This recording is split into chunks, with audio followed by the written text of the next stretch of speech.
સુરત શહેરની જનતાને પહેલા તો હું અપીલ કરું છું કે હેલ્મેટ પહેરો. જો તમે હેલ્મેટ પહેરશો તો તમારી સેફટી છે, બરાબર.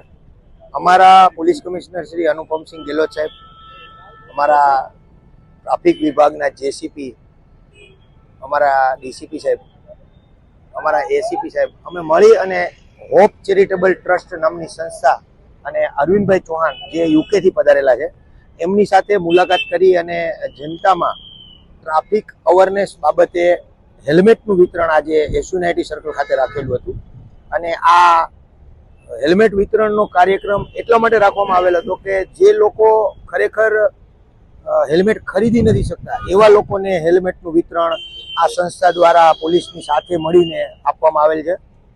અને ભવિષ્યમાં 14 ફેબ્રુઆરી પછી 15 તારીખથી જે ટ્રાફિકની મુહિમ ચલાવવાના છે એમાં જો તમે હેલ્મેટ નહીં પહેરો તો ફરજિયાતપણે દંડની જોગવાઈઓ અમલવારી લાગુ થવાની છે.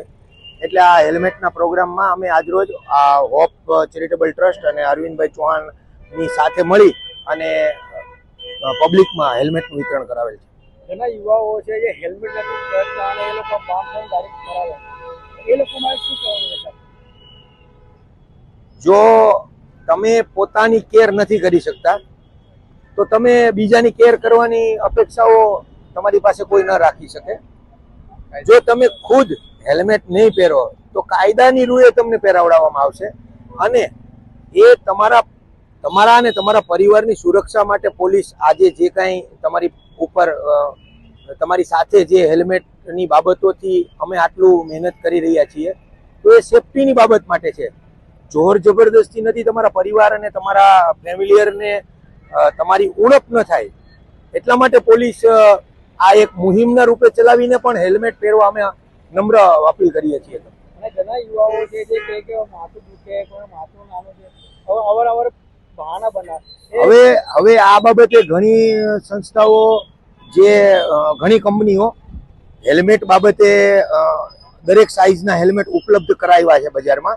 ઘણી વખત એવું થતું હોય કે કોઈનું માથું મોટું હોય અને હેલ્મેટ એકદમ પ્રેસથી આવતું હોય તો હવે સારી કંપનીઓ એવા હેલ્મેટ પણ બનાવે છે કે જે પબ્લિકના માથાને અનુરૂપ આવી જાય.